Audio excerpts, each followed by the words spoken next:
Good morning, everybody, and welcome to Conversations with the Soul. My name's Rita Hickman, and I'm owner of Inspire Massage and Inside in the Chicagoland area. And I'm a body mind expert and a shiatsu massage therapist.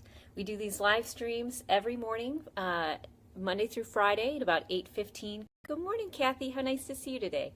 Every morning about 8:15 till about 8:30 or so. I set a timer today to make sure that I don't run over because I've got places to go and things to do. So today's topic, I'll get right to it, is on intuition. And, yesterday and Monday, we talked about what intuition was. And good morning, Mark, and according to Asian medicine and according to, bigger picture sorts of things, a little bit more practical point of view, intuition is you picking up things going on around you, and it's a felt sense as well as balanced with a logic based on experience. So it's a balance of the two.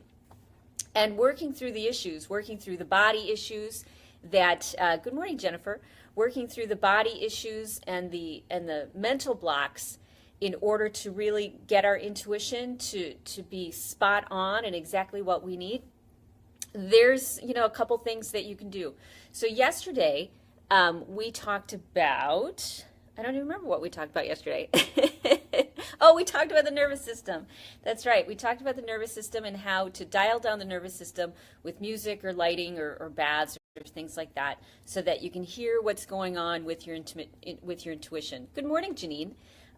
So that was one piece. The piece we're going to work on today is getting back into your body. If intuition is a felt sense, it's something that you feel, whether it's your little toe hurts or your knee hurts or your back hurts.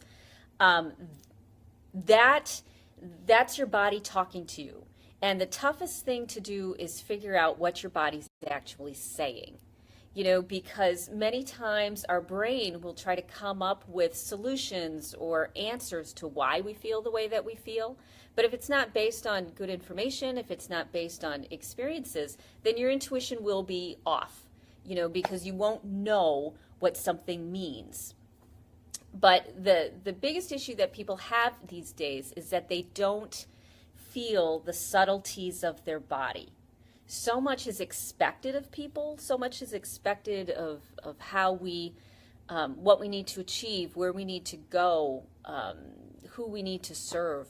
Those expectations are so high that we continue to take sugar, alcohol, distractions, obsessive thinking, OCD, things like that, in order to stop feeling so much, in order to not feel all of the discomfort that life is bringing you, all of the inflammation, all of the old injuries, old pains.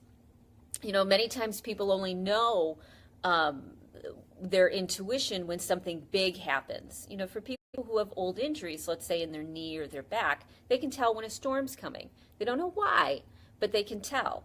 A big reason why they can tell is because the air pressure changes, and when the air pressure changes, their body swells. When a lower air pressure system comes in, weight comes off the body and your body swells and it'll hurt. So the areas that have old injuries and are most likely to hurt are the ones that will flare up. That's intuition. Somebody knows when my knee is bothering me and there's no other reason for it to hurt, then it must be that a weather system is coming in. Good morning, Shelly. So that's a good example of accurate, spot-on, excellent intuition. But what about intuition about people or situations? If you can't feel what's going on in your body, then your intuition is going to be very off. So we need to take that step and start doing things where we get in touch with our body. I went to a retreat like 10 years ago, and they wouldn't allow any medications. Good morning, Maureen. They wouldn't allow any medications because they wanted you to feel what was going on inside of yourself. They wanted you to feel the headaches and the achy back and the achy everything. They didn't want anything to block it. They wouldn't even allow caffeine because caffeine blocks how you feel as well. You know, sugar is an amazing painkiller. In fact, they use it for needles now for infant shots because it numbs so well. So we have a plethora of numbing agents, but those numbing agents, even though they make us feel good in the short term, they definitely cut back on our intuition.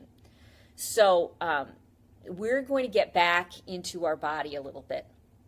So the topic was root canals in Walmart. And the example I'm going to use is I had a root canal recently, and because of the infection and because of the pain, I wanted to check out. In fact, the perfect story is I went for a checkup yesterday. I thought they were just going to tap the tooth, make sure the root canal turned out okay. And then suddenly she's coming at me with this giant needle for anesthesia.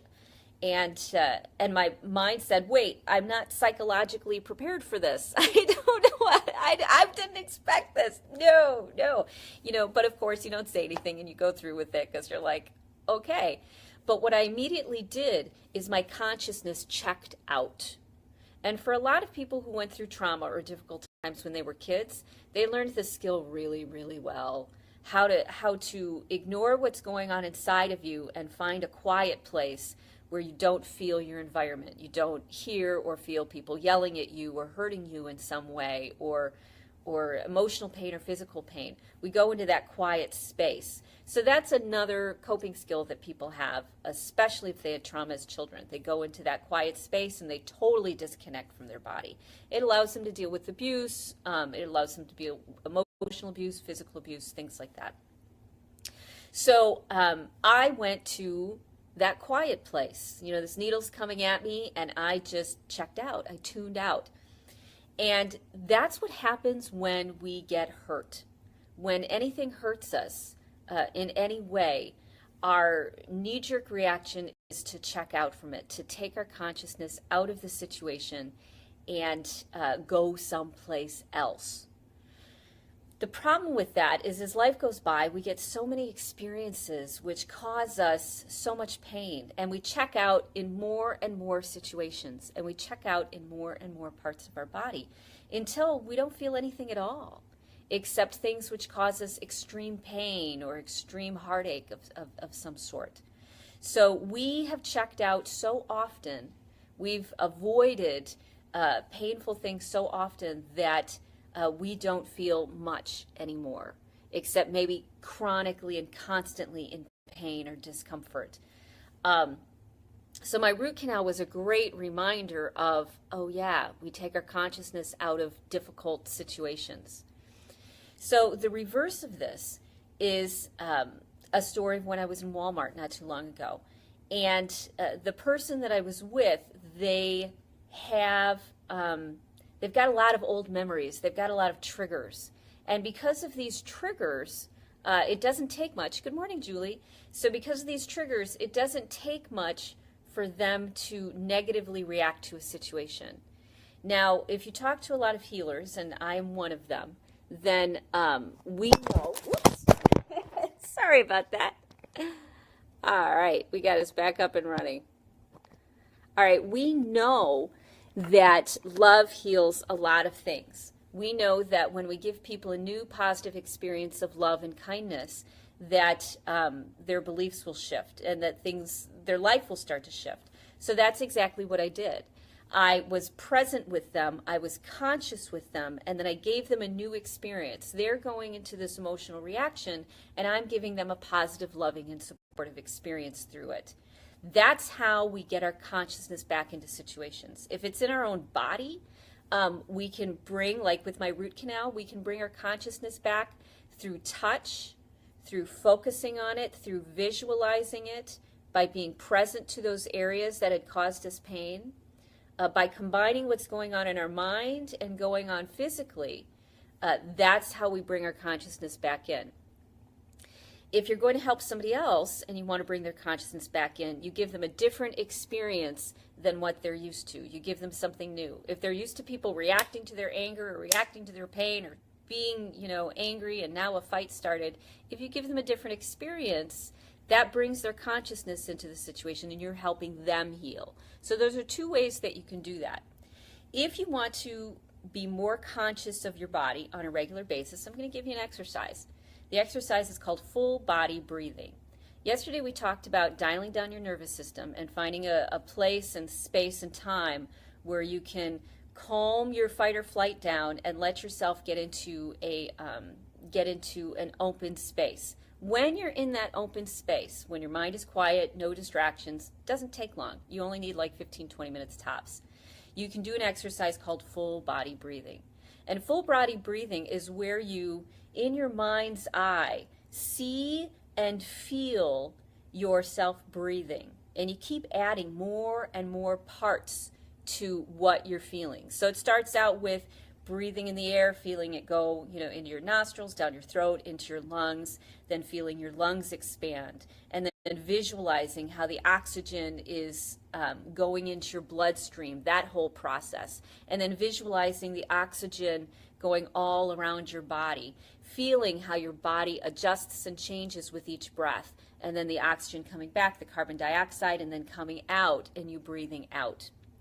So full body breathing, the goal is where every breath that you take, you feel as if everything in your body is engaged with that breath. And then when you breathe out, it's the same sort of thing. Everything in your body is engaged with that breath.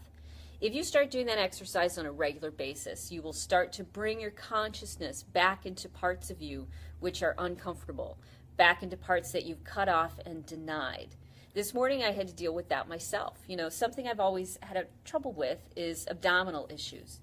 And so I took my time, as I do, and I thought, you know what, I'm gonna focus on this. I've ignored this part of my body for a long time. So the first thing that I did is I tightened the muscle like 3 or 4 times, because that brings my consciousness into it. When you tighten it, it says, pay attention here. So I did. I tightened it 3 or 4 times, and then I started to talk to it and ask it, what's going on? Why, are you tense? Why are you, why do you react this way? And we have to go back through our body and sometimes parent the different parts of us that are stuck in that memory or that old experience of when we were kids.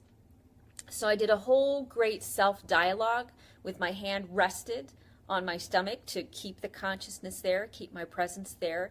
And I did like an intervention with myself. I did an intervention with my stomach where I was present, I was with it, I talked to it, I heard the responses back, and it was able to calm down. It was able to release. If you do that typically 7 to 11 times in different ways, then the memory, then it starts to shift. It takes longer than you think, but it does definitely, it takes you there. It's because we have to have a learning process. But as I said, rule of thumb is 7 to 11 times. Not in one day, like spread out in different parts and pieces and different times and ways. But when you do that, then your body mind is learning something new. It's taking its very narrow point of view where it was stuck, like I have to be afraid of life and the world and the day. And it says, wait, good morning, Katerina. It says, wait, there's a bigger picture than this. Let's bring our adult consciousness, our adult mind, into the parts and pieces of us that we've forgotten, that we have just gone on autopilot and taken our consciousness out. So like with my root canal, I brought my consciousness in, I visualized it, I touched it, I felt it. That's how healing energy is sent. I'm telling my body, send healing energy there. As with my friend in Walmart, I was present with them, conscious, and gave them a new experience. So that helped them bring their consciousness back into their body, back into their reality, and not just on the old pattern that they've always been. And if you want to do this on a regular basis, if you want to grow your intuition getting into your body, do exercises like full body breathing or exercises where you do self-talk with the different parts of your body and evolve them. Take them from the narrow-minded pain sort of space that they're in and bring them to the adult wisdom that you know is true, that you've gained through your life experiences. Many times you already have all the information that you need. You just need to take it from one part of your life and apply it to a different part of your life. You're extremely wise. You've got all of the information. You've got all of the downloads that you could possibly need in your life. And it's about learning how to take it out of one compartment and connect it to another compartment. So those are some of my great tips and tricks for getting back into your body, because that's what will help develop your intuition. That's what will make it more accurate and a great tool to help navigate life and avoid a lot of challenges that can absolutely be avoided. You don't have to keep self-sabotaging, and you don't have to keep repeating the same patterns. There's a way out, and intuition gives you a great guiding light and pathway for that.